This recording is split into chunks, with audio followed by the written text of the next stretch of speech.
दोस्तों उत्तर प्रदेश के गोरखपुर में एक जगह लगती है अशोक नगर कॉलोनी। और ये जो अशोक नगर कॉलोनी है, इसी अशोक नगर कॉलोनी के अंदर एक परिवार रहा करता है।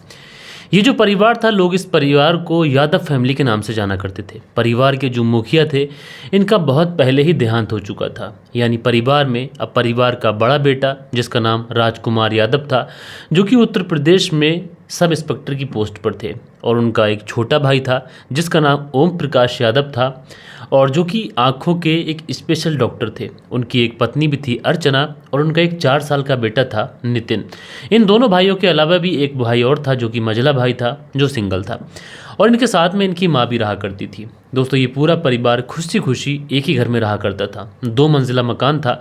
नीचे वाले मकान पर जो बड़े वाले भाई थे राजकुमार यादव, वो फैमिली के साथ में रहा करते थे, और ऊपर वाला जो फर्स्ट फ्लोर था, उस फर्स्ट फ्लोर पर जो आँखों वाले डॉक्टर थे जिनका नाम ओम प्रकाश यादव था, वो अपनी पत्नी अर्चना और अपने 4 साल के बेटे नितिन के साथ में रहा करते थे।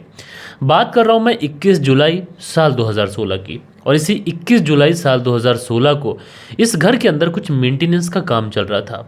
रोज़ की तरह जो मज़दूर होते हैं वो इस घर के अंदर काम करने के लिए आते हैं, लेकिन उन्हें काम करने के लिए कुछ सामान की ज़रूरत थी। इसलिए वो फर्स्ट फ्लोर पर पहुंचते हैं जहां पर ओम प्रकाश यादव सोए हुए थे। वो जाकर ओम प्रकाश यादव का डोर बजाते हैं, लेकिन दोस्तों अंदर से कोई भी रिस्पॉन्स नहीं आता है। उसके बाद में वो जो मज़दूर थे, अमूमन मज़दूर आते हैं तो घर में वो इतना फ्री हो जाते हैं कि वो किसी भी कमरे के अंदर भी जा सकते हैं। ऐसे में वो जो मज़दूर था ओम प्रकाश यादव के उस दरवाजे को थोड़ा सा अंदर धकेलने की कोशिश करता है। दोस्तों जो दरवाज़ा था ये अंदर की साइड में हो जाता है। अब जैसे ही अंदर की साइड ये दरवाज़ा होता है, उस मज़दूर की नज़र जो सामने बेड पर पड़ती है तो उसकी आंखें फटी की फटी रह जाती हैं। ना चाहते हुए भी इस मज़दूर की चीखें निकल जाती हैं। मज़दूर की चीखें सुनने के बाद में जो घर के और सदस्य जो नीचे वाले फ्लोर पे थे, सब के सब दौड़े दौड़े भागे भागे आते हैं। इतनी देर में ही जब इस घर से चीखने चिल्लाने की आवाज़ें जाती हैं तो मोहल्ले पड़ोस के जो लोग होते हैं वो भी इस घर की तरफ भागते हैं। सब के सब फर्स्ट फ्लोर पर पहुंचते हैं तो देखते क्या है, जो ओम प्रकाश यादव हैं, जो कि आई डॉक्टर हैं, जो कि आंखों के डॉक्टर हैं, वो बेड पर बहुत ही एक बेसुध अवस्था में पड़े हुए हैं। जिस्म से खून बह रहा है। पूरे जिस्म में जो कपड़े थे वो कपड़े खून से तरबतर हो चुके हैं। उनके बराबर में ही उनका एक 4 साल का बेटा जिसका नाम नितिन था, वो भी बेसुध पड़ा हुआ था। लिहाजा जो लोग वहाँ पर थे वो उस नितिन को हिलाने डुलाने की कोशिश करते हैं। देखकर ही ये पता चल रहा था कि नितिन भी शायद अब इस दुनिया में नहीं रहा है। अब दोस्तों ये परिवार वाले इन दोनों लोगों को तो देखते हैं, लेकिन इसी बीच में इन्हें रियलाइज़ होता है कि उसकी पत्नी अर्चना कहाँ है। अब यहाँ पर अर्चना कहाँ गई। लिहाजा इसी बीच में बराबर वाले कमरे से कुछ आवाज़ें आती हैं। जब बराबर वाले कमरे से आवाज़ें आती हैं, लोग उस तरफ भागते हैं। दरअसल उस दूसरे वाले कमरे के अंदर जो ओम प्रकाश यादव थे, उनकी जो पत्नी थी अर्चना, उनको किसी ने उस कमरे के अंदर बंद कर दिया था। अब दोस्तों एक घर के अंदर इस तरीके का दृश्य, एक 4 साल का बच्चा मृत अवस्था में पड़ा हुआ है। उस घर के जो मुखिया हैं जिनका नाम ओम प्रकाश यादव है, जो कि आंखों के डॉक्टर थे, वो भी मृत अवस्था में पड़े हुए हैं। उनकी जो पत्नी है उसको दूसरे कमरे के अंदर किसी ने बंद कर दिया है। अब मामला शुरुआत में जो लोग थे उन्हें चोरी डकैती का लगा, लिहाजा वहीं से कोई व्यक्ति गोरखपुर पुलिस को फ़ोन कर देता है। जो ओम प्रकाश यादव थे जिनकी हत्या की गई थी, उनके जो बड़े भाई थे राजकुमार यादव, वो भी उत्तर प्रदेश पुलिस में थे, इंस्पेक्टर थे। उनको भी इन्फॉर्म कर दिया जाता है। वो भी तुरंत घर के नहीं निकलते हैं। गोरखपुर की पुलिस भी पहुंचती है। साथ के साथ ओम प्रकाश यादव, जो उनकी पत्नी थी अर्चना यादव, उनके जो पिताजी थे वो सीएम ऑफिस में काम करते थे। लिहाजा उनको भी फ़ोन पहुंचता है कि तुम्हारे दामाद की इस तरीके से हत्या कर दी गई है। लिहाजा दोस्तों पुलिस पहुंचती है। पुलिस के ऊपर इस पूरे मामले को सुलझाने के लिए बहुत ज़्यादा प्रेशर पड़ रहा था, और पुलिस उसी तरीके से इस पूरे केस के अंदर इन्वेस्टिगेशन चालू करती है। फॉरेंसिक टीम का सहारा लेती है, वहाँ पर सारे लोगों से पूछताछ करती है। और शुरुआत को जो पुलिस को ये केस लग रहा था, वो केस यही लग रहा था कि शायद इस घर के अंदर कुछ लोग घुसे जो कि चोरी करने के इरादे से घुसे होंगे, और इस दौरान ओम प्रकाश यादव और उनका 4 साल का बेटा उनके सामने आ गए। हो सकता है कि इन लोगों ने उनकी चोरी करने का विरोध किया हो, जिस वजह से उन चोरों ने इन दोनों की हत्या कर दी, और जो ओम प्रकाश की पत्नी अर्चना यादव थी उसको दूसरे वाले कमरे में बंद कर दिया, और घर से जितना भी सामान था कीमती वो चुरा कर ये लोग फरार हो गए। और इसी एंगल पर पुलिस वाले छानबीन कर रहे थे, और शुरुआत में पुलिस को यही लग रहा था क्योंकि इस घर से जितनी भी तिजोरी वगैरह थी वो सब की सब खाली थी, यानी घर के अंदर लूटपाट की गई थी। दोस्तों पुलिस इस पूरे केस में छानबीन करती है। छानबीन करने के बाद में जो खुलासा करती है, यकीन मानिए दोस्तों जब आप लोग पूरी कहानी सुनेंगे और इसके पीछे का जो वजह निकल के आएगी तो आप लोग अपने दांतों तले उंगलियां दबा लेंगे। Welcome to the show. मेरा नाम है शाबेज मलिक और आप लोग देख रहे हैं हिंदी डॉक्यूमेंट्री। और दोस्तों आज के इस केस के अंदर हम लोग डिस्कस करने वाले हैं डॉक्टर ओम प्रकाश यादव हत्याकांड के बारे में। पूरी जो चर्चा है उसको हम लोग डिटेल में करने वाले हैं। तो आप लोगों से रिक्वेस्ट है कि अगर आप लोग इस चैनल पर पहली बार आए हैं तो इस चैनल को सब्सक्राइब कर अपना प्यार दिखाइए। जिस तरीके से आप हमें हमारे दूसरे वाले चैनल ट्रू क्राइम सफ़र पर आप प्यार दिखाते हैं उसी तरीके से इस पर प्यार दिखाइए। और आप लोगों की मोहब्बत से, आप लोगों के प्यार से बहुत जल्दी हमारे इस पर 6000 से प्लस सब्सक्राइबर हो गए और ये सब आपके प्यार का, आपकी मोहब्बतों का नतीजा है। तो चलते हैं, वीडियो को शुरू करते हैं। दोस्तों वैसे तो इस केस के अंदर सारी चीज़ें क्लियर थी कि कोई व्यक्ति आए, घर के अंदर घुसे और ओम प्रकाश यादव और उनके बेटे नितिन जो कि सामने पड़ गए, उनकी हत्या कर दी गई और पत्नी को बराबर वाले रूम में बंद कर दिया गया। पत्नी को हालांकि उस रूम से निकालकर उसके बयान भी लिखवाए गए। तो पत्नी ने बताया कि वो उस समय बाहर ही थी, 3 से 4 लोग आए थे और उन्होंने सबसे पहले मुझे इस कमरे के अंदर बंद कर दिया और उसके बाद में मेरे पति ने विरोध किया तो उन्होंने मेरे पति और मेरे बेटे की हत्या कर दी और उसके बाद में इस घर के अंदर लूटपाट कर वो लोग फरार हो गए। अब दोस्तों पुलिस को भी ये लग रहा था, लेकिन एक बहुत पुरानी कहावत है कि आंखें कभी कभी जो आंखों का देखा होता है वो भी झूठ होता है। तो इस केस के अंदर भी सच्चाई कुछ और थी और पुलिस जब इस पूरे केस के अंदर छानबीन करती है तो सबसे पहले इस पूरे घर को बहुत ही बारीकी से चेक करती है। और दोस्तों जब पूरे घर को पुलिस बारीकी से चेक करती है तो पुलिस पाती है कि अगर 3 से 4 व्यक्ति इस घर के अंदर घुसे थे तो घर के अंदर कोई ना कोई फोर्सफुली एंट्री ज़रूर हुई होगी। तो पुलिस ने जब उस घर के डोर को बहुत ही बारीकी से चेक किया तो पता ये चला कि इस घर के अंदर कोई भी फोर्सफुली एंट्री नहीं हुई है। यानी मामला साफ था कि या तो इस घर का दरवाज़ा खुला हुआ था या फिर दरवाज़ा खोला गया था, क्योंकि इस घर के अंदर कोई भी ज़ोर ज़बरदस्ती तो नहीं घुसा है। उसके बाद में अर्चना यादव से बार बार पूछताछ की जाती है। अर्चना यादव की बातों पर पुलिस को कहीं ना कहीं संदेह होता है, लेकिन पुलिस अर्चना यादव से सख्ती से पूछताछ भी नहीं कर सकती थी, क्योंकि अभी अभी अर्चना यादव के पति ओम प्रकाश यादव और उनके एक 4 साल के मासूम से बच्चे नितिन की किसी ने बड़ी ही बेरहमी के साथ में हत्या कर दी है। लिहाजा जो अर्चना यादव थी वो अपने पति और अपने बेटे की मौत की वजह से ऑलरेडी शॉक्ड थी। लेकिन दोस्तों पुलिस इस पूरे केस का खुलासा करने के लिए कड़ी दर कड़ी जोड़ना चाहते थे, इसलिए पुलिस ओम प्रकाश यादव जिनकी हत्या की गई थी उनके फैमिली बैकग्राउंड के बारे में छानबीन करते हैं। तो पता ये चलता है कि इनके जो पिता थे उनका बहुत पहले ही देहांत हो गया था और ओम प्रकाश यादव की पढ़ाई लिखाई से लेकर उनकी शादी तक की जो जिम्मेदारी थी ये उनके दोनों बड़े भाइयों ने ओढ़ी थी। एक भाई तो ऑलरेडी यूपी पुलिस में थे जिनका नाम राजकुमार यादव था, एक और भाई थे। उसके बाद में इनके लिए लड़की जब ढूंढी जाती है तो आखिरकार गोरखपुर की एक फैमिली होती है जो कि सिंगापुर में रहा करती है। अब उस सिंगापुर की फैमिली में रहने वाली एक लड़की के साथ में इस ओम प्रकाश यादव का रिश्ता तय कर दिया जाता है। साल 2007 में गोरखपुर की ये रहने वाली फैमिली जो कि सिंगापुर में रहती थी वापस से गोरखपुर आती है और साल 2007 में ही डॉक्टर ओम प्रकाश यादव के साथ में उस सिंगापुर की फैमिली की लड़की की शादी कर दी जाती है। अब दोस्तों एक लड़की जो कि सिंगापुर में पैदा हुई, वहीं ही जन्मी, वहीं ही उसने परवरिश करी, तो उसका गोरखपुर में मन नहीं लगता था, इसलिए उसे वो फैसिलिटीज़ चाहिए थी जो सिंगापुर में थी। और यहाँ पर जब फैसिलिटीज़ मिल नहीं पा रही थी तो वो अपने पति ओम प्रकाश यादव से कहती है कि क्यों ना हमें सिंगापुर जाना चाहिए। लेकिन ओम प्रकाश यादव कहता है कि वो अपने भाइयों को, अपनी माँ को और अपने परिवार को छोड़कर सिंगापुर सेटल नहीं हो सकता, जबकि उसका जो क्लिनिक है ये भी बहुत ज़्यादा अच्छा चल रहा है। तो ऐसे में जो उसकी पत्नी थी जो सिंगापुर से आई थी वो ओम प्रकाश यादव के साथ में 6 महीने भी नहीं रह पाती है और 6 महीने के बाद ही वो ओम प्रकाश यादव को डाइवोर्स देकर वापस से सिंगापुर चली जाती है। हालांकि जब ये इंसिडेंट ओम प्रकाश यादव के साथ में हुआ तो फैमिली वालों को बहुत ज़्यादा झटका लगा, लेकिन ओम प्रकाश यादव किसी तरीके से इन सारी चीज़ों से उबर गए और धीरे धीरे वक्त गुजरा। अब ओम प्रकाश यादव के लिए एक दूसरी लड़की देखना शुरू कर दी जाती है। ओम प्रकाश यादव के लिए दूसरी लड़की देखी जाती है, लेकिन इस बार यह था कि लड़की गोरखपुर की ही होना चाहिए और वो एक ऐसी होना चाहिए कि कोई ज़्यादा मॉडर्न नहीं होना चाहिए। इसलिए अब एक व्यक्ति होते हैं जो कि सीएम ऑफिस में काम करते हैं, उनकी एक लड़की है जिसका नाम अर्चना है। अर्चना के परिवार वालों को ऑलरेडी बता दिया गया था कि एक डॉक्टर की पहले शादी हो चुकी थी, लेकिन उसकी पत्नी डिवोर्स देकर उसको सिंगापुर चली गई। लेकिन उसके बावजूद भी अर्चना के जो फैमिली वाले होते हैं वो इस शादी के लिए हाँ कर देते हैं और बड़े ही धूमधाम के साथ में साल 2009 में अर्चना की शादी डॉक्टर ओम प्रकाश यादव के साथ में कर दी जाती है।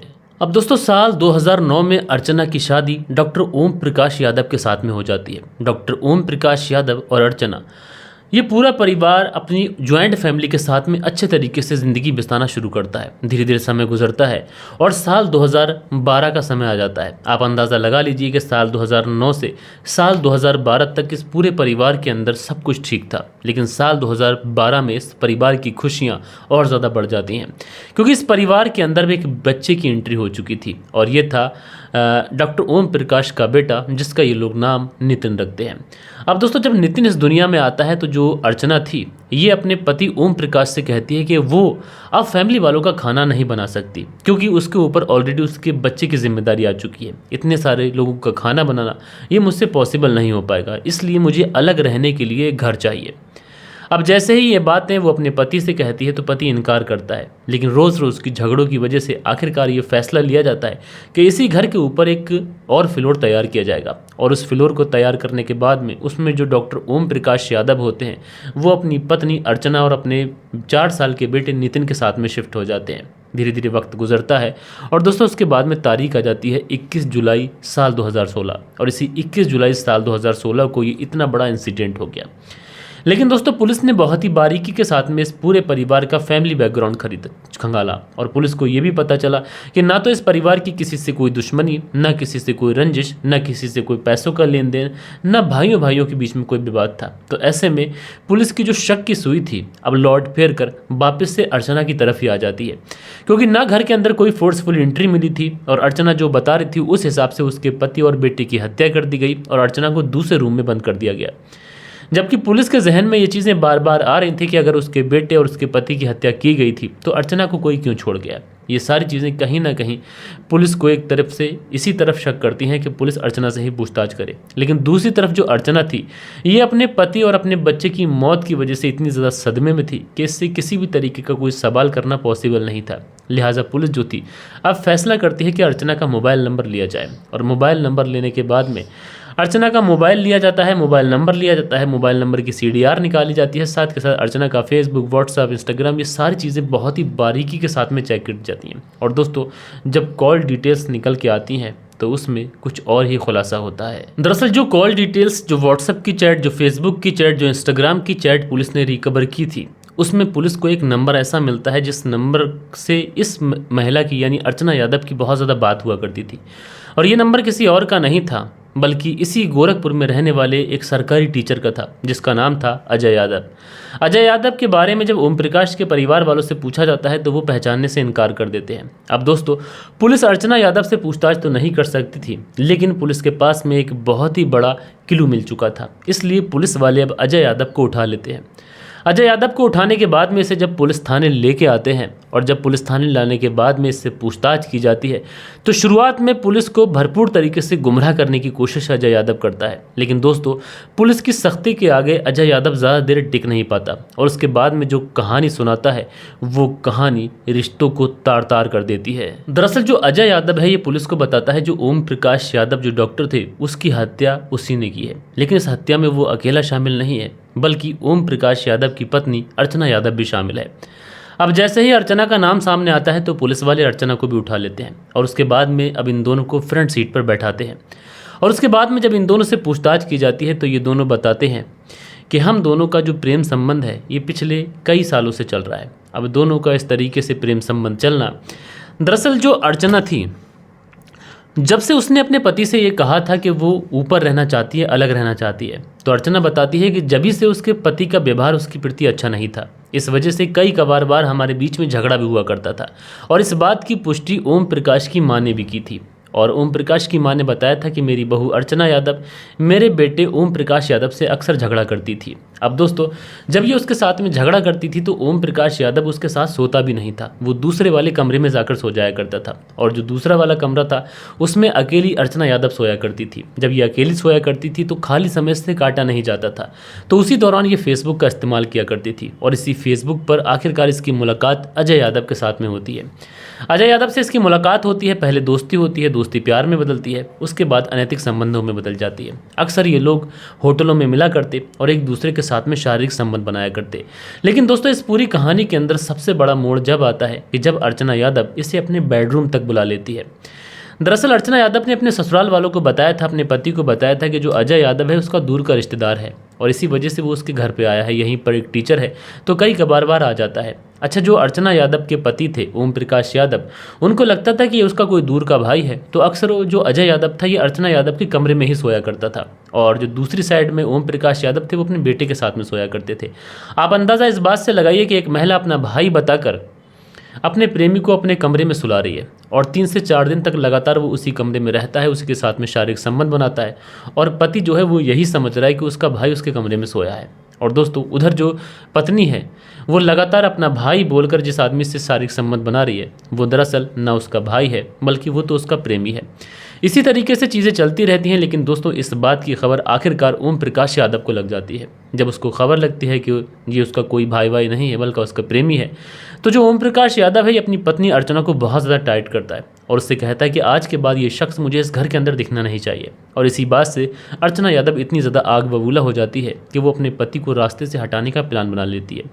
उसके बाद में 20 जुलाई साल 2016 को जो अर्चना यादव के बाकी के ससुराल वाले लोग थे वो एक शादी समारोह में गए हुए थे, और उसी दौरान इसने अपने प्रेमी अजय यादव को घर पे बुला लिया। और उसी दौरान जो ओम प्रकाश यादव थे अपने बेटे के साथ में दूसरे कमरे में सोए हुए थे। उसके बाद में अजय यादव उस कमरे में पहुंचता है और किसी भारी भरकम चीज़ से ओम प्रकाश यादव के एक सर पे एक नहीं बल्कि कई सारे वार करता है। मौके पर ही उसकी मौत हो जाती है। लेकिन इस अपने पिता के साथ में इस तरीके की मार पिटाई देखकर जो बेटा होता है उसकी आंख खुल जाती है। अब दोस्तों, जब बेटे की आंख खुलती है तो जो माँ होती है वो अपने प्रेमी अजय यादव से कहती है कि इसको भी मार दो, अगर तुम इसको नहीं मारोगे तो ये हमारा राज सबको बता देगा। लेकिन अजय यादव उस बच्चे की हत्या करने से साफ इनकार कर देता है। वो कहता है कि स्कूल में मैं इतने इतने बड़े बच्चों को पढ़ाता हूँ, तो भला मैं कैसे इस बच्चे की हत्या कर सकता हूँ।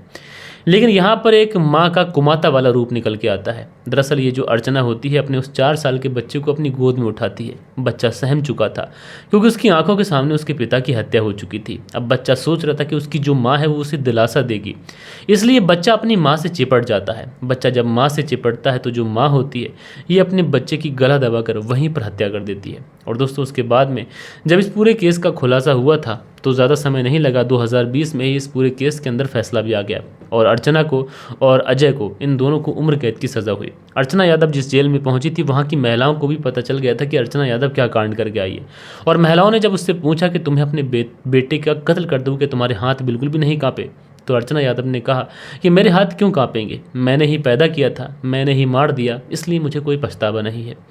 तो दोस्तों, आप लोग बताएगा कि ऐसी माँ को किस तरीके से सज़ा मिलनी चाहिए। और इस तरीके की जो माएँ हैं दुनिया में, अभी हाल ही में मैंने एक केस सुनाया था मेरठ का आपको, जिसमें एक महिला ने अपने पति को धोखा देने के लिए अपने प्रेमी के साथ मिलकर अपने दोनों बच्चों को रसगुल्ले में जहर मिलाकर दे दिया और दोनों बच्चों की मौत हो गई। बहरहाल दोस्तों, आप लोग जो भी सोचते हैं राय ज़रूर दीजिएगा कमेंट्स करके। बाकी मिलते हैं कल के दिन किसी और स्टोरी के साथ में। जब तक के लिए अपना ख्याल रखें, देश का ख्याल रखें, परिवार के रिश्तों की अहमियत को समझें। जय हिंद, जय भारत।